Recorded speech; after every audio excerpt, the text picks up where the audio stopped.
Hello everyone छात्रों, S institute के YouTube channel में आपका स्वागत है। आज हम फिर क्लास 10वीं का हिंदी चैप्टर 7 का क्वेश्चन आंसर लेकर आए हैं। तो इस वीडियो को ज़्यादा शेयर करें और चैनल को सब्सक्राइब कर लें। तो आइए चैप्टर का नाम देखते हैं। चलिए, यही चैप्टर 7 का नाम है परंपरा का मूल्यांकन, जिसके लेखक हैं रामविलास शर्मा। आपके एग्जाम में पूछ सकता है कि रामविलास शर्मा का जन्म कब हुआ था।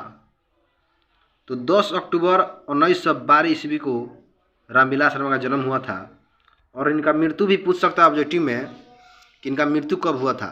तो 30 मई 2000 ईस्वी को इनका मृत्यु हुआ था। चलिए क्वेश्चन आंसर देखते हैं।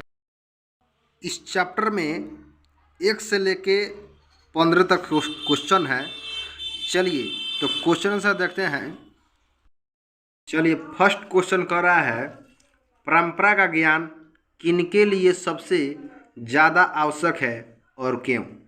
ये क्वेश्चन बहुत महत्वपूर्ण है, जो कि 2016 में पूछा गया है। चलिए तो इसका आंसर होगा जो लोग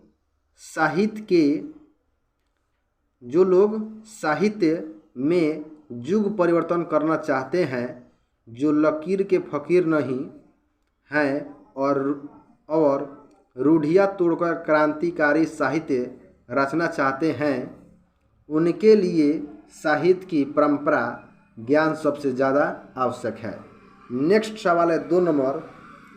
परंपरा के मूल्यांकन में साहित्य के वर्गीय आधार का विवेक लेखक क्यों महत्वपूर्ण मानता है। चलिए नेक्स्ट सवाल कह रहा है परंपरा के मूल्यांकन में साहित्य के वर्गीय आधार का विवेक लेखक क्यों महत्वपूर्ण मानता है। तो इसका आंसर होगा साहित्य की परंपरा के मूल्यांकन करते हुए सबसे पहले हम उस साहित्य का मूल्य निर्धारित करते हैं जो शोषक वर्गों के विरुद्ध श्रमिक जनता के हितों को प्रतिबिंबित करता है। इसके साथ हम उस साहित्य पर ध्यान देते हैं कि वह जिसकी रचना का आधार शोषित जनता का श्रम है, और यह देखने के प्रयत्न करते हैं कि यह साहित्य हास्यमान वर्ग के पक्ष में है या पूंजीपति वर्ग के पक्ष में। चलिए नेक्स्ट सवाल है 3 नंबर। अगर वीडियो आपको अच्छी तरह से नहीं दिख पा रही हो तो आप वीडियो को क्वालिटी को बढ़ा लीजिएगा ताकि अच्छी तरह से दिख पाए। चलिए 3 नंबर सवाल कर रहा है कि साहित्य का कौन सा पक्ष अपेक्षाकृत अस्थायी होता है। इस संबंध में लेखक की राय स्पष्ट करें। तो इसका आंसर होगा साहित्य का वह पक्ष अस्थायी होता है जिसमें इंद्रिय बोध होता है, अर्थात वैसा साहित्य जिसे जांच परख कर मानते हैं या रचते हैं, वह अपेक्षाकृत अस्थायी होता है। चलिए नेक्स्ट सवाल है 4 नंबर। साहित्य में विकास की प्रक्रिया उसी तरह संपन्न नहीं होती जैसे समाज में लेखक का आशय स्पष्ट कीजिए। तो इसका आंसर होगा समाज में परिवर्तन बहुत जल्द देखा जा सकता है। इसकी विकास की रफ्तार बहुत तेज़ी से होती है, परंतु साहित्य में विकास की प्रक्रिया एक लंबे समय में होती है। किसी भी परंपरा को बदलने या शुरू करने में एक लंबे समय लगती है। अतः हम कह सकते हैं कि साहित्य में विकास की प्रक्रिया उसी तरह संपन्न नहीं होती जिस प्रकार समाज में। नेक्स्ट सवाल है 5 नंबर। चलिए 5 नंबर क्वेश्चन कर रहा है कि लेखक मानव चेतना को आर्थिक संबंधों से प्रभावित मानते हुए भी उसकी सापेक्ष स्वाधीनता किन दृष्टाओं द्वारा प्रमाणित करता है? तो इसका आंसर होगा, लेखक के अनुसार आर्थिक संबंधों से प्रभावित होना एक बात है तथा उनके द्वारा चेतना का निर्धारित होना और बात है। भौतिकवाद का अर्थ भाग्यवाद नहीं होता और मनुष्य और परिस्थितियाँ एक दूसरे के नियामक नहीं हैं। यही कारण है कि साहित्य सापेक्ष रूप में स्वाधीन होता है। नेक्स्ट सवाल है 6 नंबर, कह रहा है कि साहित्य के निर्माण में प्रतिभा की भूमिका स्वीकार करते हुए लेखक किन खतरों से आगाह करता है?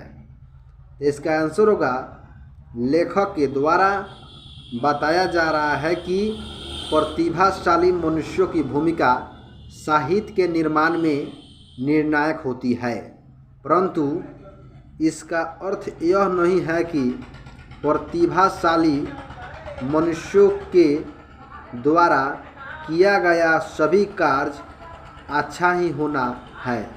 इनके द्वारा किया गया कला का विकास का निर्दोष होना एक दोष है। नेक्स्ट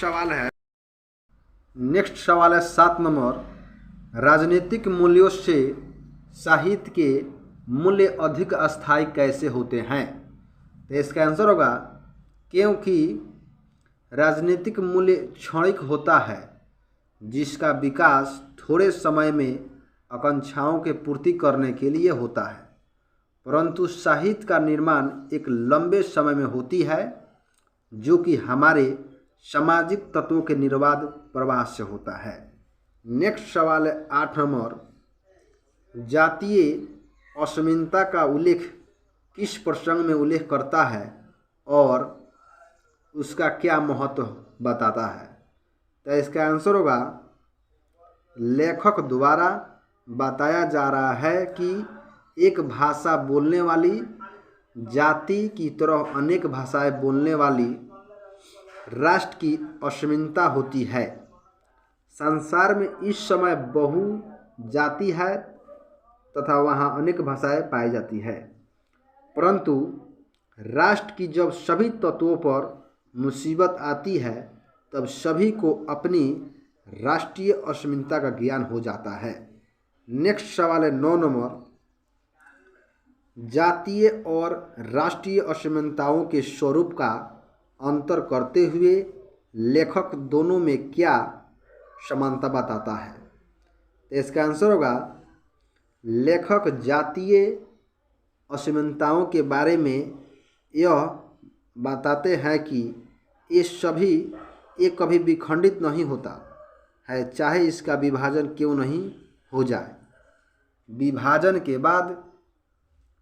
के बाद ही यह सांस्कृतिक और पारंपरिक दृष्टियों से वह अविभाजित रहती है।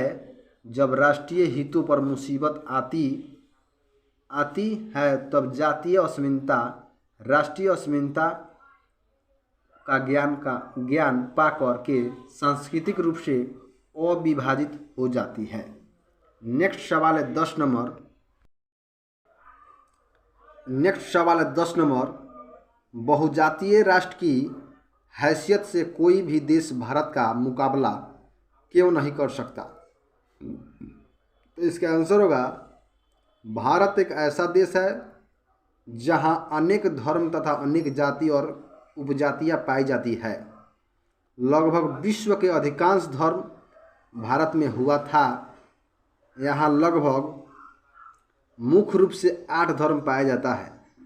अतः हम कह सकते हैं कि बहुजातीय राष्ट्र की हैसियत से कोई भी देश भारत का मुकाबला नहीं कर सकता। नेक्स्ट सवाल है 11 नंबर, भारत की बहुजातीयता मुख्यतः संस्कृत और इतिहास की देन है, कैसे? तो इसका आंसर होगा, भारत में महाभारत रामायण जैसे धर्म शास्त्र का होना एकता का वाहक है। इनको भारतीय संस्कृति से हटा दिया जाए तो हमारी एकता समाप्त हो सकती है। इसी के द्वारा भारतीय एकता एकीकृत किया गया है। अतः हम कह सकते हैं कि भारत की बहुजातीयता मुख्यतः संस्कृति और इतिहास की देन है। नेक्स्ट सवाल है 12 नंबर।